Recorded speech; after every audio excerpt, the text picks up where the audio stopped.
Well, um, this is a topic that I've spoken on before, and I just got done writing a chapter for an upcoming collection about this, the Detroit Flying Saucer Club, an organization that came into existence in the early 1950s and existed for a couple of years before fizzling out. But while it existed, it created a lot of interest in the subject in the Motor City here, including interest from the Federal Bureau of Investigation. So that's what I'm going to be talking about tonight. Like Smiles said, I'm Aaron Gulyas. I do the Saucer Life podcast. I'm the author of Extraterrestrials in the American Zeitgeist, a couple books on conspiracy culture, a book on paranormal and conspiracy themed television series, and some more sort of straight history stuff.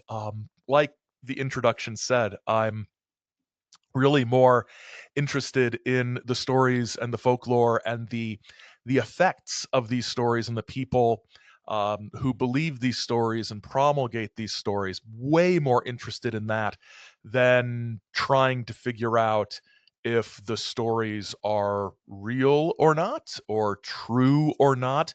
Um, I think in many of these cases, determining truth or falsity is kind of a fool's errand in some ways. So I think that a sort of looking at the stories approach is the best way to go with some of the stuff.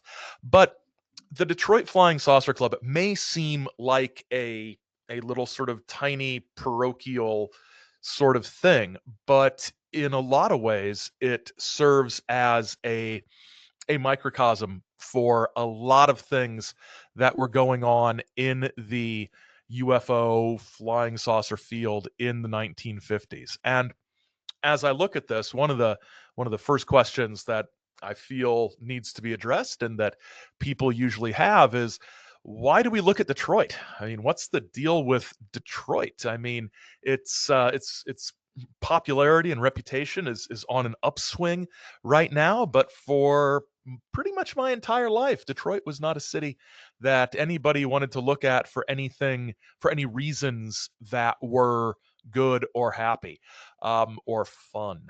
But in the 1950s, things were different as a result of the boom in the auto industry during the 1920s and the persistence of that industry even during the Great Depression of the 1930s, and then serving as sort of the heart of the arsenal of democracy during the 1940s and World War II.